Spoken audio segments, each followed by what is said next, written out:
അച്ചാറുകളൊക്കെ നമ്മൾ പല രീതിയിലും ഉണ്ടാക്കി നോക്കിയിട്ടുണ്ട്, കഴിച്ചിട്ടുണ്ട്. പക്ഷേ ഇതുപോലൊരു അച്ചാർ നിങ്ങൾ അധിക പേരും ഉണ്ടാക്കി നോക്കിയിട്ടും കാണത്തില്ല, കഴിച്ചിട്ടും ഉണ്ടാവില്ല. അത്രയ്ക്ക് കിടിലൻ ടേസ്റ്റുള്ള ഒരു വ്യത്യസ്ത അച്ചാറാണ്. അപ്പോൾ നമുക്ക് ഈ ഒരു അടിപൊളിയായിട്ടുള്ള ഈ ഒരു അച്ചാർ എങ്ങനെയാണ് ഉണ്ടാക്കുന്നതെന്ന് നോക്കിയിട്ട് വരാം.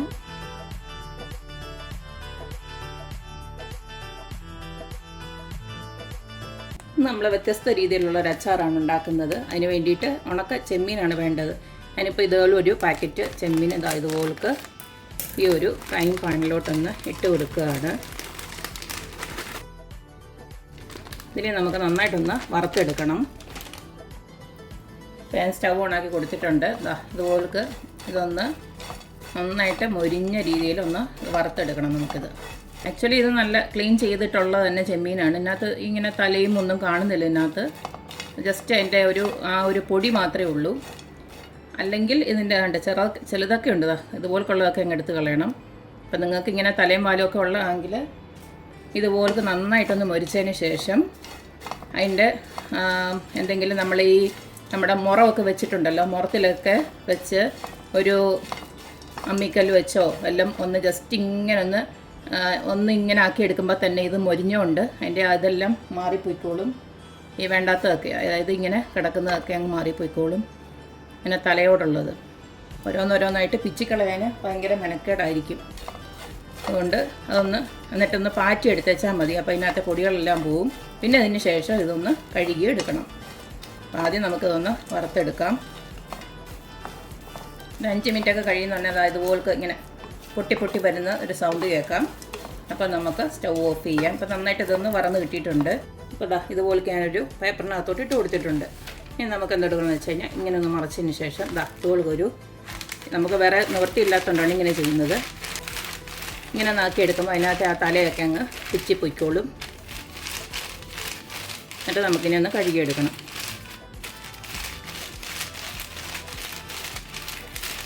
അതിപ്പോൾ ഒത്തിരിയും പൊടി ഉണ്ടാവും. ആ പൊടിയൊന്നും നമുക്ക് വേണ്ട.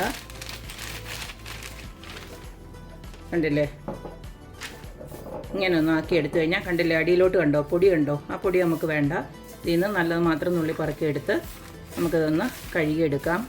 ഞാൻ കണ്ടതുപോൾക്ക് ഇങ്ങനെ മേളിൽ നിന്ന് വരുന്നതിനെ ഇതുപോലൊരു പാത്രത്തിലോട്ട് ഇട്ട് കൊടുക്കുകയാണ്.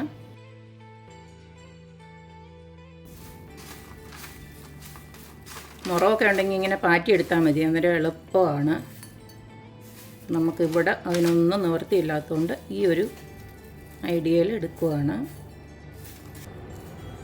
അപ്പം നമ്മുടെ ഇതിനകത്ത് ബാക്കി ഇത്രയും വേസ്റ്റാണ്, ഇതിൻ്റെ തലയും ബാക്കി പൊടിയൊക്കെയാണ്. അത് നമുക്ക് വേണ്ടതും കളഞ്ഞേക്കാം.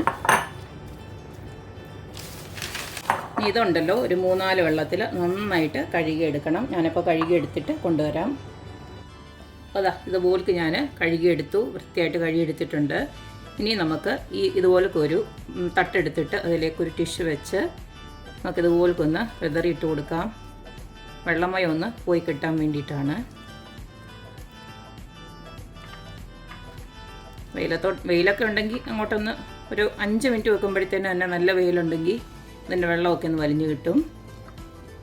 അല്ലെങ്കിൽ ഇതുപോലൊരു അരമണിക്കൂർ ഇങ്ങനെ ഒന്ന് വെച്ചാൽ മതി. വെള്ളമൊക്കെ ഒന്ന് വലിഞ്ഞിട്ട് നമുക്ക് അച്ചാറുണ്ടാക്കാം. അപ്പം നമ്മുടെ ഉണക്കച്ചെമ്മീൻ ഞാൻ ഒരു അരമണിക്കൂറോളം അതുപോലൊന്ന് ഇങ്ങനെ ടിഷ്യൂലിട്ട് ജസ്റ്റ് ഒന്ന് അതിൻ്റെ ആ ഒരു വെള്ളം ഒന്ന് വലിഞ്ഞു പോയിട്ടുണ്ട്. അപ്പോൾ ഇനി നമുക്ക് അച്ചാറുണ്ടാക്കാനായിട്ട് ബാക്കി ഐറ്റംസ് എന്തൊക്കെയാണെന്ന് നോക്കാം. അതായത് കുറച്ചേറെ വെളുത്തുള്ളി എടുത്തിട്ടുണ്ട്. ഒരു 10-15 അല്ലി വെളുത്തുള്ളി ഇതുപോലൊക്കെ അരിഞ്ഞു വെച്ചിട്ടുണ്ട്. ഒരു വലിയ കഷ്ണം ഇഞ്ചി ഇതുപോലൊക്കെ നീളത്തിൽ അരിഞ്ഞു വെച്ചിട്ടുണ്ട്. പിന്നെ കറിവേപ്പില, പിന്നെ ഇതുപോലൊക്കെ പച്ചമുളക് ഒരു 4 ഇതുപോലൊക്കെ റൗണ്ടിൽ അരിഞ്ഞു വെച്ചിട്ടുണ്ട്. ഇനി നമുക്ക് ഈ അച്ചാറുണ്ടാക്കാൻ തുടങ്ങാം. അച്ചാറുണ്ടാക്കാനായിട്ട് ഞാനൊരു മൺചട്ടിയിലേക്ക് ഞാൻ വെളിച്ചെണ്ണയാണ് ഒഴിച്ചു കൊടുത്തിരിക്കുന്നത്. വെളിച്ചെണ്ണയ്ക്ക് പകരം നിങ്ങൾക്ക് നല്ലെണ്ണ വേണമെങ്കിലും ഉപയോഗിക്കാം. ഇനി നമുക്ക് ആ കഴുകി റെഡിയാക്കി വെച്ചിരിക്കുന്ന ഉണക്കക്കൊഞ്ചുണ്ടല്ലോ, അത് ആദ്യം തന്നെ നല്ല രീതിയിലൊന്ന് വറുത്തെടുക്കണം. ഇതുപോലെ ഞാനൊന്ന് ഇട്ട് കൊടുക്കുകയാണ്.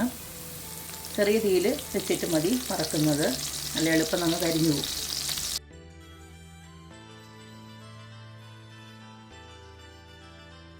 നമ്മൾ കഴുകിയോണ്ട് തന്നെ ഇത് ആ ഒരു വെള്ളമയം നന്നായിട്ട് വറ്റി നല്ല മുരിഞ്ഞ് വരുന്നിടം വരെ തന്നെ ഇതൊന്ന് വറുത്ത് കോരണം. ഇപ്പോൾ ഒരു ചെറിയൊരു സൗണ്ട് കേട്ടിട്ടുണ്ടോ?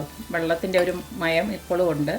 അപ്പോൾ അത് തീരെ കേൾക്കാണ്ട് വരുന്നിടം വരെയും നമുക്കിതൊന്ന് വറക്കണം. നല്ല അച്ചാർ ഈ പറഞ്ഞ പോലെ നമ്മൾ ഒരു ദിവസം കൊണ്ട് കൂട്ടി തീർക്കുന്നതല്ലല്ലോ, അത് ഇത്തിരി ഒന്ന് വെച്ചിരുന്ന് കൂട്ടേണ്ടതാണല്ലോ. അപ്പോൾ അതുകൊണ്ട് തന്നെ ഈ ഒരു വറക്കലിൽ എന്തെങ്കിലും അപാകത പറ്റിക്കഴിഞ്ഞാൽ വേഗം അത് പൂത്തു പോകും. അതുകൊണ്ട് ഇതുണ്ടാക്കുമ്പോൾ ഈ ഒരു കാര്യം ശ്രദ്ധിക്കണം. അപ്പോൾ ആ വെള്ളത്തിൻ്റെ സൗണ്ടൊക്കെ മാറി ഇതുപോലെ നല്ല കിലുകിലുക്കിലാന്നുള്ളൊരു സൗണ്ട് വരും. അതിപ്പോൾ നന്നായിട്ട് വറുത്തു എന്നാണ് അതിൻ്റെ അർത്ഥം. ഈ ഒരു സമയം നമുക്ക് ഇതിനകത്തു നിന്ന് കോരി മാറ്റാം.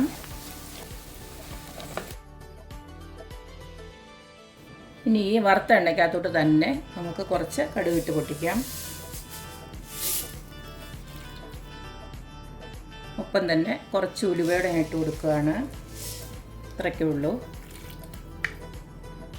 കടുകും ഉലുവയൊക്കെ ഇതുപോലൊന്ന് പൊട്ടി വരുന്ന സമയത്ത് നമുക്ക് അരിഞ്ഞു വെച്ചിരിക്കുന്ന വെളുത്തുള്ളി ഇഞ്ചിയൊക്കെ അങ്ങോട്ട് ഇട്ട് കൊടുക്കാം.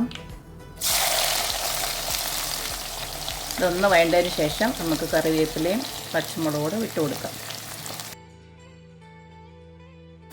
നമ്മളിട്ട് കൊടുത്ത ഇഞ്ചിയും വെളുത്തുള്ളി ഇതുപോലൊന്ന് വന്ന് കഴിയുമ്പോൾ നമുക്ക് ബാക്കിയുള്ള കറിവേപ്പിലയും അതുപോലെ തന്നെ പച്ചമുളകും ഇട്ട് കൊടുക്കാം.